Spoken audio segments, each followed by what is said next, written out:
what I learned from playing Margaret Tobin Brown, I would have to write a book. Denver is still the beneficiary of so many things that Margaret Tobin Brown did, and so is Glenwood Springs, and so is Leadville. Wherever she went, and Providence, Rhode Island, she started the Denver Dumb Friends League, and she separated the juvenile court system, which went into a federal thing, but it started here in Colorado, because they used to throw kids into jail with adults.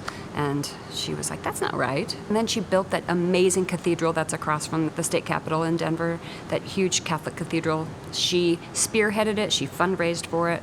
Yeah, so whenever you see that, think of Molly Brown. Bird's eye view, not what he told you, just what you It came off of the heels of a giant disappointment of my career. I had wanted to do Sister Act on Broadway, and I didn't get the part. So I said to another friend, my career's over. He said, okay, but before you quit, why don't you make yourself like 5 bullet points? Don't leave the house for less than $1,000 a week. Or if it's someone you really want to work with. Or if it's a piece that you really believe in.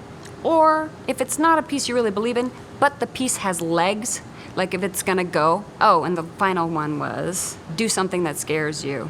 The one thing I wanted to do before I left the business was like to see people like me on stage, to see myself reflected back, which I never saw. You never saw a lesbian leading lady in a musical.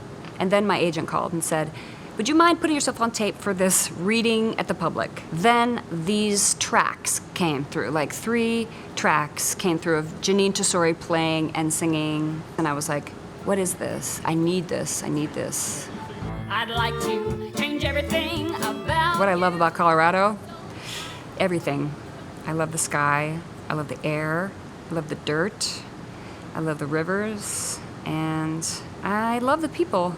Up in Snowmass, where I wake up when I get to be here because of the quarantine, my day is like, what should I do today? Should I take a hike on, by the river on this little single track where the dogs can be off leash and you see a deer, you see a bear? Or should I mountain bike up and then do this in crazy gonzo like single track on the way down? Or should I go ride my horse? I think I will. Should I go golfing? Should I pump up the raft and go down the river and fish? I'm like, I might be retired. Rochelle Shoppert was living in Aspen, Colorado, and I moved up there to work at the Crystal Palace because I had heard you could make an obscene amount of money as a singing waitress, and I had a wedding to pay for. Fast forward to rehearsals for the Crystal Palace show, and this person upstairs who I had to go upstairs and literally ask for an advance on my paycheck. That's how I met her. I asked her for an advance on my paycheck so I could make my car payment. She looked like a golf pro, tennis type of lesbian, like that kind of lesbian. I took off my engagement ring and stuck it in my jeans pocket and went with my gay friend, Chris Johnson, to the opening night gala. I literally saw Shelley, again, across a crowded room with a whole bunch of lesbians. And I was like, aha! And I literally crossed the room and I said to her, aha!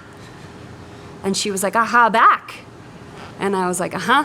So we started skiing together, and then she kissed me on the ski slope once, and then I broke up with Mike. Yep. Then we started seeing each other for real, and then I moved in. By the summer, I moved in, and it was just really fast and all this stuff, and I just was tenacious and annoyingly constant. So here we are. It's been, I guess next year will be 30 years together.